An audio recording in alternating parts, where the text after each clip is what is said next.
Memang di musim penghujan seperti ini kita perlu waspada karena ada saja ular yang masuk ke dalam pemukiman ataupun rumah kita.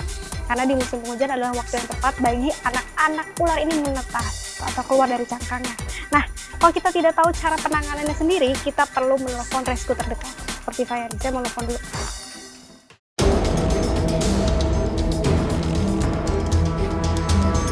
Saat menghubungi tim Snake Rescue, perlu diberitahu juga secara detail lokasi ular ditemukan di mana dan ciri-ciri spesifikasi ular.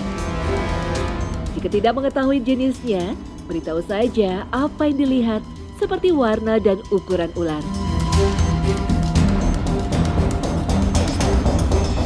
Tim rescue langsung menyisir lokasi dengan peralatan yang dibawa, berupa snake hook dan kantung ular.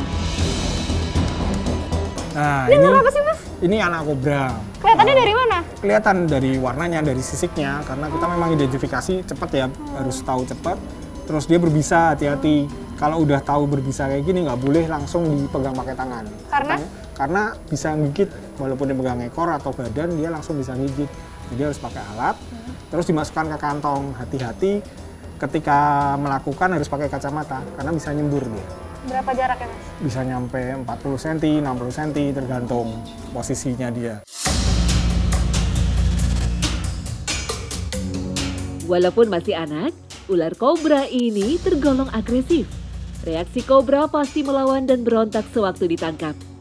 Dengan tongkat penangkap ular khusus ini, tim bisa menangkap ular secara lebih efektif dibanding tongkat biasa.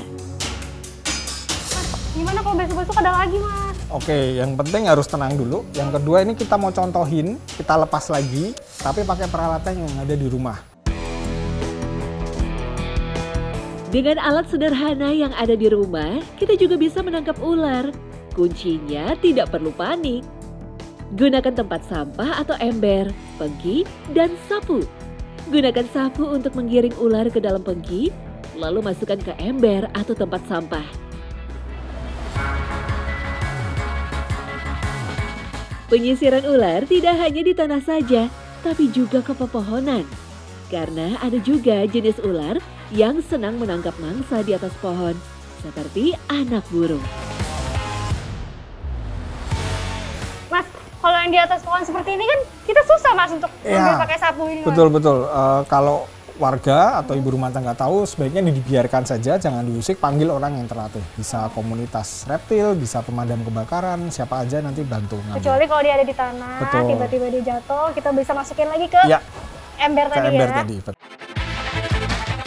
Selain teknik menangkap ular dengan aman, tim penyelamat ular ini juga memberikan tips pertolongan pertama untuk korban gigitan ular. Untuk mengatasi gigitan ular, kenali terlebih dahulu jenis ular yang menggigit, apakah ular berbisa atau tidak. Hal ini bisa diketahui dari luka yang ditimbulkan.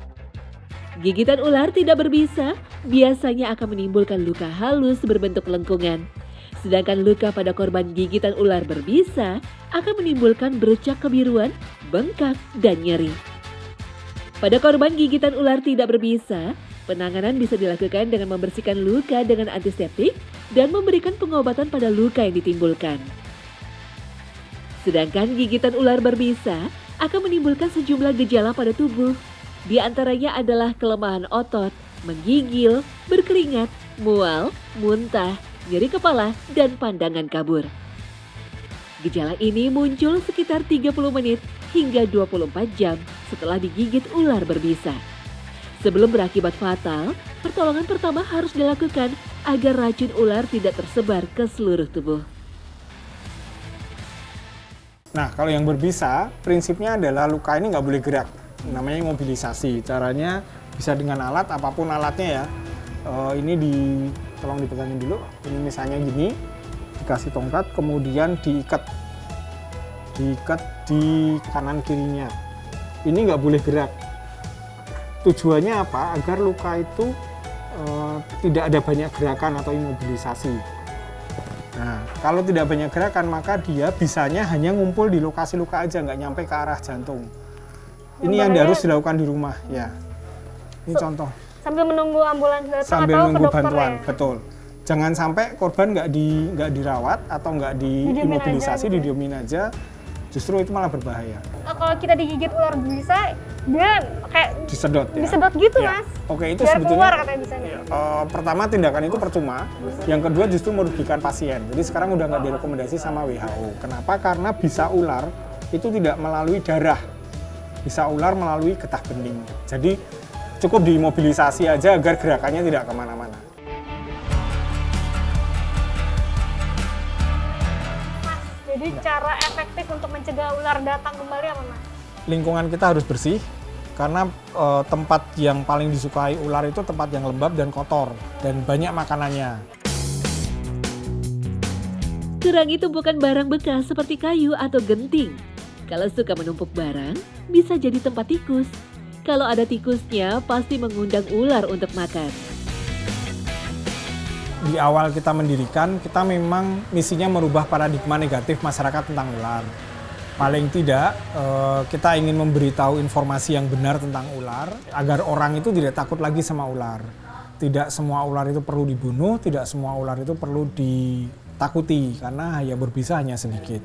Kemudian ujung-ujungnya kita jaga ekosistem di lingkungan kita ini tetap lestari, dan kita menjaga kelestarian ular.